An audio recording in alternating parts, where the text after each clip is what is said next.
How to Draw Cartoons with John-Marc.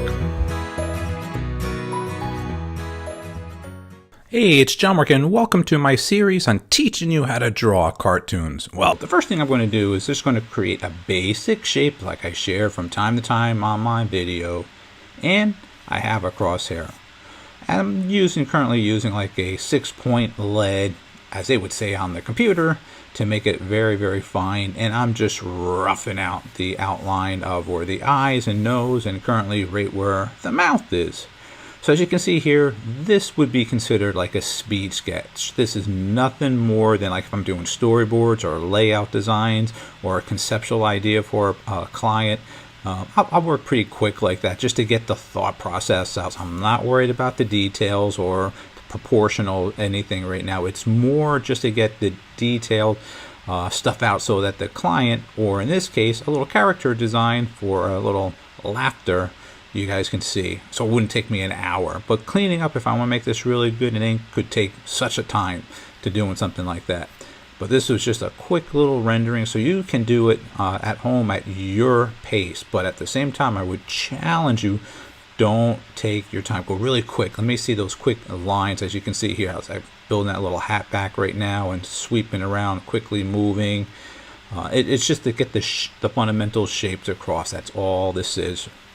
And as you can see, again, I'll start with a blue pencil, then I'll come back over with a little heavier lead afterwards, like a typical number 2 pencil. As many of you are already going to be getting used to that, because when you head back to school and take your test, they always ask for a number 2 pencil. All right, that's considered an HB lead. Well, as you can see here, now I'm just going back a little bit more detail, a little bit, not detail, more darker lines. I'll come back. So I start it very light, and now I'm going to bring it a little bit heavier. And now what I'm just doing is I'm just working on some contrast. Like I filled in his eyes there and the mouth right now. And this is just a simple shape. So with this face laughing, I can turn it into keeping the same type of structure, the same angle, and just change it to be sad, shocked, or just like staring. Ooh.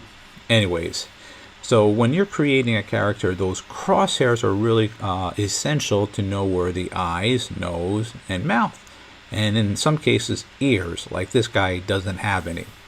So this is like really like a fun little laugh. So I'm changing his eyebrows, kind of like, that's funny. You know, that would be kind of an expression. Kind of reminds me of it, that laugh from Abbott and Costello.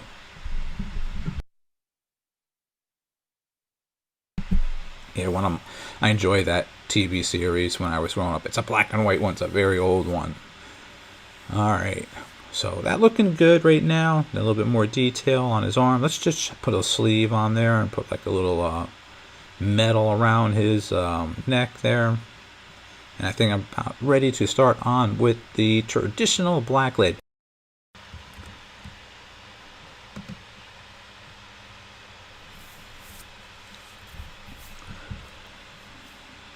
All right, let's begin with the final step by putting the traditional lead on there. And what you'll notice at this part of the video, you're going to see the artwork rotate.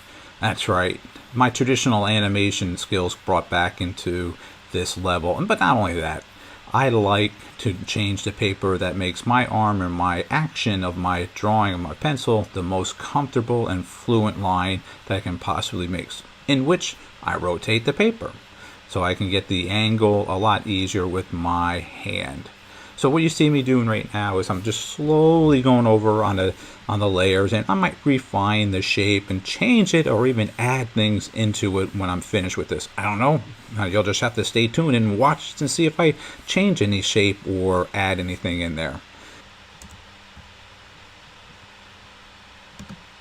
What I like to share also, the difference between traditional drawing and drawing on the computer is I have layers. So what I can do now is turn on, turn off. So if I don't like something I did on the final step here with the HB pencil, you know, the last dark line, I can easily erase without erasing the blue line, because I would actually create 2 different layers. Now, traditionally, if I made a little mistake or I want to change something, I'll be erasing everything from my very original blue line to even my final line on top. So it's a little bit trickier in keeping your mind, understanding the pros and cons. And honestly, you should learn doing on the paper before on the computer, because then you can appreciate when you're making a mistake what you have to do. So don't think the computer makes the artist. It doesn't. You're the artist before the computer was even in this picture.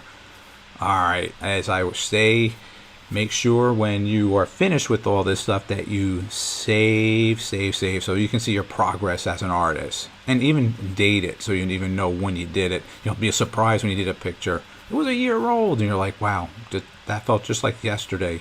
And you can see your progress as being an artist, how much better you're getting. And as you can see, you're just watching, and as I'm turning, watching and turning, it's like a washing machine. I am actually just taking the little hat and changing the size of maybe some of the overlapping texture, and you can see what I can do when I rotate it. Then I can make sure some of the lines are not connecting, that they stop and another line continues right at the last spot. Sometimes to give more of a three-dimensional feel to it. If you're wondering, I'm using my space board, listen to me, not space board, space bar, to move the picture around with my little hand. That's what makes it move left and right. And I have another little control on my left hand that I can just automatically rotate this entire screen, which makes it a lot easier for me. Then we got the shoulder on the bottom there. I'm just quickly just putting that down there. There you go. That looks good. Get the other side of the shoulder with a little shirt on. Again, that's a little more comfortable for my hand by pulling down. And there I can see what I'm drawing and see it as well. So my hand is not covering it like my little wrist. Okay, let's do the little top of the shirt, really. All right, we gotta finish that little medallion around the neck. That's looking good. Put a little of the chain behind the shoulder, give it a little bit there, and have the other one a little bit more on higher up. There you go. So it's coming across. I just finished that sleeve on the other side. There you go. I think this is just about done. So as I can share from you watching, thanks for checking it out. As always, I want to make sure that you challenge yourself and do about 30 minutes a day of sketching. If you can't do 30, do whatever you can. But as more you do, the better you'll become as an artist, and that is practicing. As always and always, I want to say thanks for checking out this video, and have a great day. Our website, jmg-studio.biz. If you like this lesson, you'll find others like this on our site. We even have a store that has our drawing books and many other goodies. Thanks for the support.